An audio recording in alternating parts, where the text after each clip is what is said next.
Thank you. I yield back. Thank you. The chair now recognizes the gentlelady from North Carolina, Ms. Foxx. Thank you, Madam Chairman. And I thank our witnesses for being here today. Commissioner Werfel, can you explain what the applicable federal rate, or AFR, is? I think you're referring to the overall tax rate for the public, if I understand correctly. Well, the applicable federal rate, as I understand it, it's a minimum interest rate that the Internal Revenue Service allows for private loans. Is that correct? I believe you're correct, ma'am. Okay. So if someone gave his or her family member, including a brother, a loan, would that person have to charge an interest rate equal to or higher than the current AFR? I don't believe they would have to charge an interest rate, but again, if you're going to walk me into a hypothetical, I'd want to make sure that I'm getting it right and consult with my team. But I don't think they're required to provide an interest rate. It depends on whether they're going to treat it as a gift or a loan, and there's a lot of implications there. Well, then I have a follow-up. If a rate less than, it's my understanding that there is an AFR and that it is to be charged.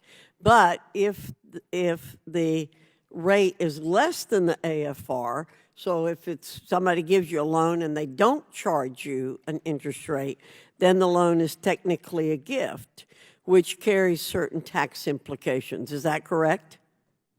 Yes. Yeah. You answered Sorry, yes. Okay. So if someone gave his or her family member a personal loan of, say, $200,000, but an interest rate equal to or higher than the AFR at the time was not charged, would that loan then be considered a taxable gift?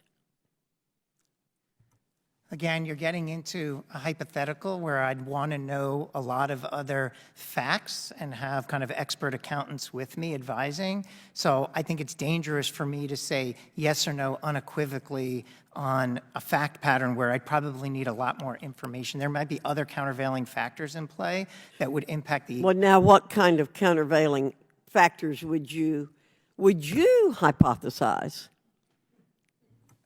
Well, I mean, I'm not sure where you're going with your fact pattern. I don't know. Well, let's just. I'm just trying to whether there's someone that's been deceased, the timing of this issue. Yeah, I'm just trying to determine if this loan does not have interest charged to it, then would that be considered a taxable gift?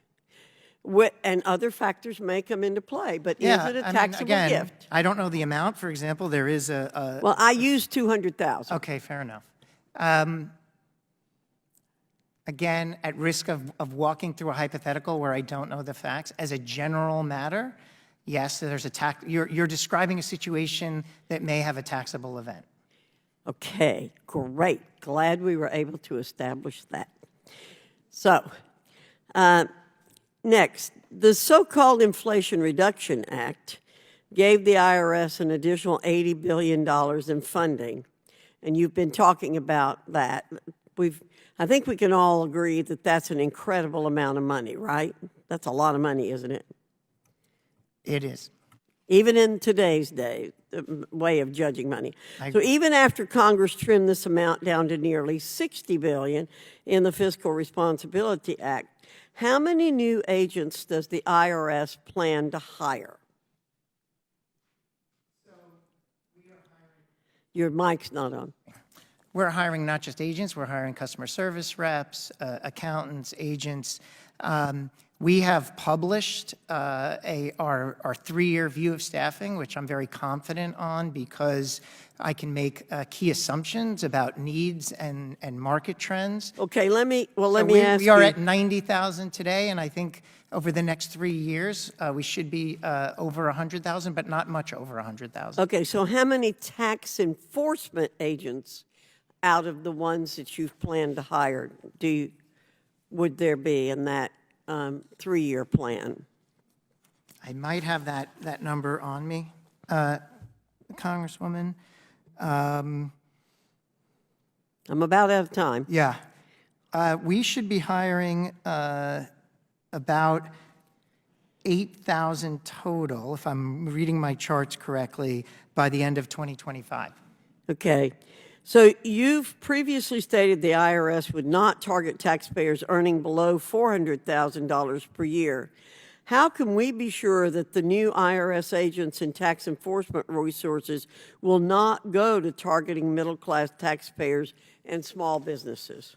I appreciate the question. We publish our audit rates each year, and you can assess those audit rates by income level. So it's a very transparent way of being held accountable that the audit rate for people earning less than $400,000 will not increase.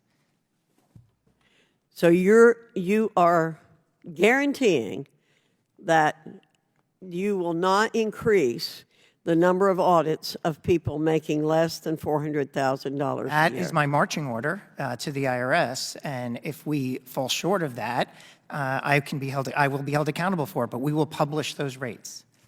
I noticed before you said your marching orders, and a little while ago you said you had control of the IRS. I'm glad to know somebody in federal government feels that he or she has control of some agency. So we'll come back to you with that. I'm sure it's going to show up in the minutes that you are in control. Yeah. Thank you. Congresswoman, if you can indulge me, I just wanted to offer that a mentor of mine, Linda Combs, who's a constituent of yours, passed away recently. Yes, sir. I'm Wonderful aware. public servant. I know she looked up to you as a mentor as well, and I just wanted to thank you for mentoring her as she mentored me in my career. Well, what a nice thing for you to say, Mr. Werfel. Thank you. Linda was a very beloved person.